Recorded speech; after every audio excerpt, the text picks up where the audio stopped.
ডিভোর্সের আগে শ্বশুর বাড়ি জেলখানা মনে হতো, ডিভোর্সের পরে এখন নিজের বাড়ি দোজখের মতো লাগছে। নাম না প্রকাশে এক ডিভোর্সি নারীর কথা। পরিস্থিতি যেমনই হোক, ডিভোর্স কখনো সুখ দেয় না, কমপক্ষে কোনো মেয়ে সুখী হতে পারে না। শুনুন এক ডিভোর্সি নারীর বাস্তব জীবনী।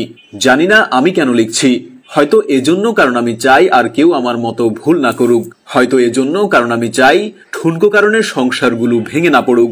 আমি 19 বছর বয়সী এক নারী। আমাদের বিয়ে হয়েছিল আমার পছন্দে, সংসারও টিকেছিল 1.5 বছর।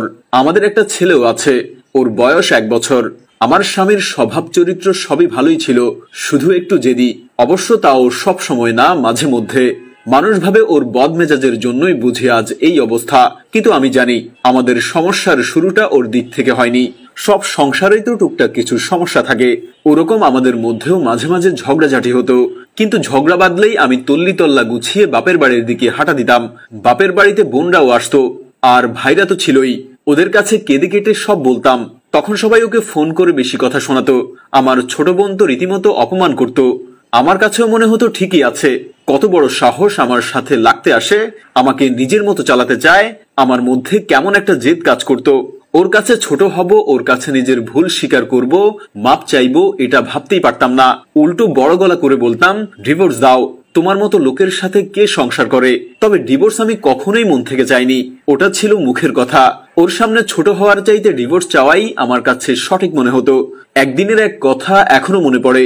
সেদিন ছোট একটা ব্যাপার নিয়ে তর্ক করতে করতে দুজনেই খুব উত্তেজিত হয়ে পড়েছি।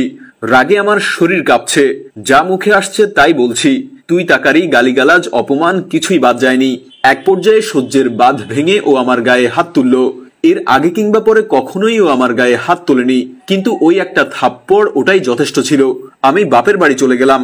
আর হ্যাঁ, বরাবরের মতো এবারও আমি নিজের দোষের দিকটা না বলে খালি ওর দিকটাই বলে গেলাম। মানুষের দোষ দিয়ে কি লাভ? সবাইকে যা বলেছি সেটার উপর ভিত্তি করেই তারা বিচার করেছে। পরিবারের সবাই বলল, এমন ছেলের সাথে সংসার করার কোনো দরকার নেই, মামলা ঠুকে দাও। আমি সবার পরামর্শে মামলা করলাম। ওর নামে নারী নির্যাতনের কেস করা হলো। খুব দ্রুতই ওকে পুলিশ ধরে নিয়ে গেল। ওর পরিবার থেকে মুরব্বীরা এসে বারবার অনুরোধ করলো আমি যেন সেই মামলা তুলে নেই। ভেতরে ভেতরে আমিও চিন্তা করলাম, আচ্ছা আমার স্বামী কি আসলেই জানেন? ও কি কোনোদিন নিজে থেকে আমার গায়ে হাত তুলেছে? আমি যদি ওকে এত খারাপ কথা না শোনাতাম, তাহলে কি ও আমার গায়ে সেদিন হাত তুলতো? আমার বাবা মা আমাকে বুঝিয়েছিল, আমি যদি এত কিছুর পর ফিরে যাই তাহলে ও ভাববে আমি বুঝি অসহায়, আমাকে আরো পেয়ে বসবে, আমার উপর ইচ্ছা মতো ছড়ি ঘুরাবে। একবার গায়ে হাত তুলেছে মানে বারবার একই কাজ করবে।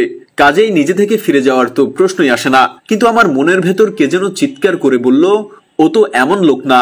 তবে ও যেদিন আমার গায়ে হাত তুলেছিল সেদিনই হাত জোর করে আমার কাছে মাপ চেয়েছিল। এসব ভেবে ভেবে আমি মামলা তুলে নিলাম, তবে ওর কাছে ফেরত গেলাম না। কিছুদিন পর দুই পরিবার থেকে বিচার সালিশ হলো। সবার কাছে ও দোষী প্রমাণিত হলো। সবাই ওকে নানা কথা বোঝালো, উপদেশ দিল। তারপর আবার সংসার শুরু করলাম। এরপরের কয়েক মাস ভালোই চলছিল, কিন্তু হুট করে আবার কি একটা নিয়ে আমাদের ঝগড়া বেঁধে গেল। ব্যাস, কাপড় চোপড় গুছিয়ে আবার আমি বাপের বাড়ি গিয়ে উঠলাম।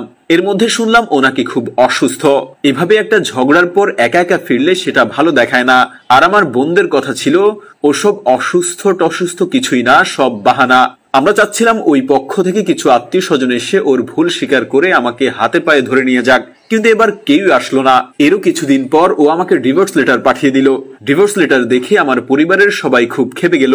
কত বড় সাহস, মেয়েকে এত কষ্টে রেখেছে তার উপর ডিভোর্স লেটার পাঠায়। সবার কথায় আমার কাছেও মনে হলো ঠিকই তো, কত বড় সাহস, আমাকে ডিভোর্স দিতে চায়।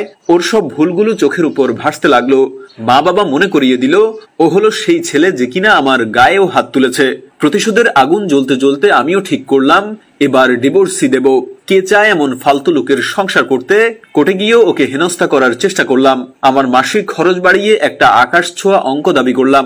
আমি চাচ্ছিলাম ওর যেন দেয়ালে পিঠ থেকে যায়, যেন নিজে থেকে আমার কাছে এসে আবার সংসার করতে চায়। আসলে ডিভোর্স হোক আমি কখনোই চাইনি, কিন্তু জেদ আমাকে খেয়ে নিচ্ছিল। আগ বাড়িয়ে ওকে ডিভোর্স তুলে নিতে বলা আমার পক্ষে অসম্ভব। ওর কাছে ছোট হওয়া আমি মানতেই পারিনি, কিন্তু আশ্চর্য ব্যাপার, ও আমার আকাশ ছোঁয়া সমস্ত দাবি মেনে নিল। আমাদের ছেলেকে আমি পেয়ে গেলাম, ভরণ পোষণ, মাসিক খরচ, ওর সম্পত্তি সব। বিনিময়ে ও পেল শুধুই ডিভোর্স। আমাদের ডিভোর্স হয়েছে আজ 3.5 বছর।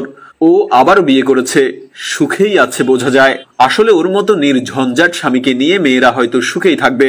এখন আমার নিজের কথা ভেবে আফসোস হয়। মানুষের মুখের কথা কখনো কখনো ছুরির চেয়েও ধারালো হতে পারে। ও আমাকে একবার থাপ্পড় মেরেছিল ঠিকই, কিন্তু আমি কথার তীরে ওকে ছিন্ন ভিন্ন করে ফেলতাম। শারীরিক নির্যাতন করিনি সত্যি, কিন্তু মানসিকভাবে কষ্ট দিতাম। এসব কথা আমার মা বাবাকে কখনোই বলা হয়নি। নিজের দোষের কথা মানুষ কতটাই বা বলে। মাঝে মাঝে ভাবি, ইস, আমার পরিবার যদি একটু নিজে থেকে বুঝে আমাকে সংসার করার উপদেশ দিত।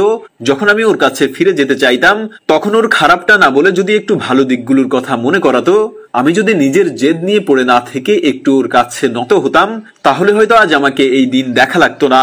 ডিভোর্সের আগে শ্বশুর বাড়ি জেলখানা মনে হতো, ডিভোর্সের পরে এখন নিজের বাড়ি দোজখের মতো লাগছে।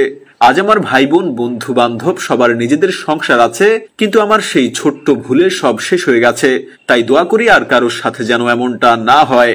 কে যেন বলেছিল, মেয়েরা দ্বিতীয় সংসারে যে পরিমাণ কষ্ট সহ্য করে, সেই কষ্টের কিছুটা যদি প্রথম সংসারে সহ্য করত, তাহলে তাদের কখনোই সংসার ভাঙত না।